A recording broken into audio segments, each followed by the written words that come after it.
welcome to Darrington, Washington, a great place where we like to commune with God, and also, appropriately, that's where we want to talk about communicating.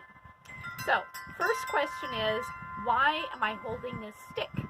I want you to imagine that this is a Maasai talking stick, and it solved a really big communication problem in our Congress back in December 2018.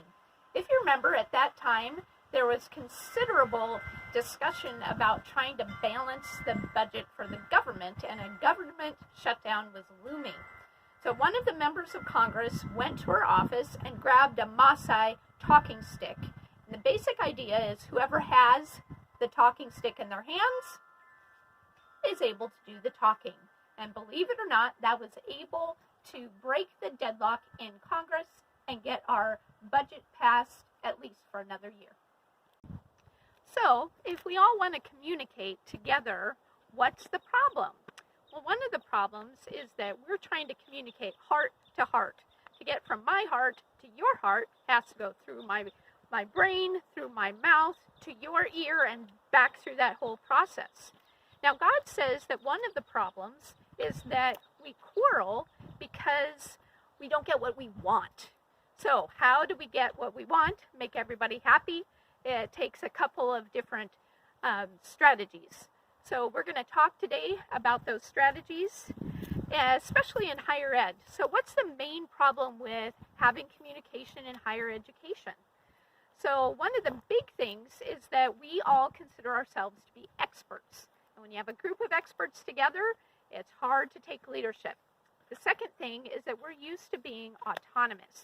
We have our own classrooms. We feel like monarchs of our own small kingdoms. So how do you bring such diverse people, all who think they're experts, together on one page? So we're going to talk about 4 main best practices. The reason that we call them best practices is because they work best when we practice them. So the first one is that we want our communication to be early. What do we mean by early? So in a group curriculum, we are going to have the same techniques that we would use in many different situations of communication. So planning early and communicating early means we're going to plan how we're going to communicate. So one of those techniques is that we need to find out from each other what is the best way to communicate with me, what method should we use, and what is my communication style. And we need to find that from each of the members of our group. Another thing that we want to use is something called stasis theory, and that helps us to identify some of our plan.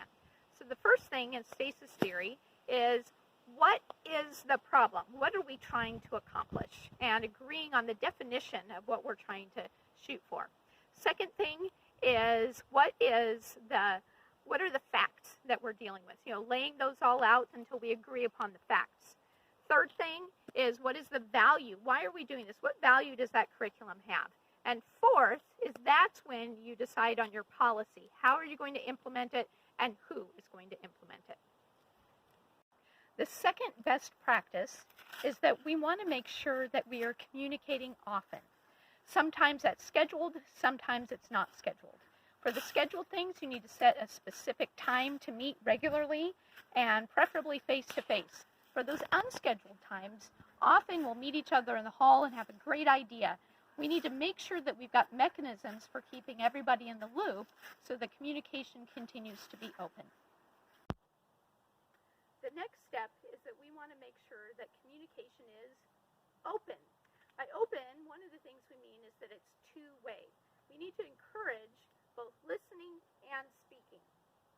One of the mechanisms for doing that is having frequent jam sessions that are just open for all members of the party, all stakeholders to communicate. And you need to know the best way to communicate openly with other people. So sometimes it's a text and really short. Other people, you might need to take them to tea. The last thing that we do is something called a health check, and it's basically start, stop, continue. What should we start doing? What should we stop doing? And what do we need to continue? Our fourth best practice is making sure that you're purposeful. In each meeting that you have, you need to set an agenda and decide what your goals are. The other thing that you need to do is have a prearranged mechanism for people who tend to get long-winded. That happens to all of us. So it can be as simple as something like this. Let's get to the point.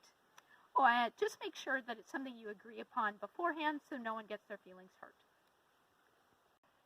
So what do we do when problems inevitably present themselves? We can return to that stasis theory that I talked about at the beginning and find out where are we stuck. Are we stuck at a definition? Are we stuck at the facts? Are we stuck at the value? Or are we stuck at policy? The other thing that you can do is remember as Christians that we act in humility. Jesus gives us a model for doing this. He says to be slow to speak, quick to listen, and when you have a problem, you should be approaching the other person.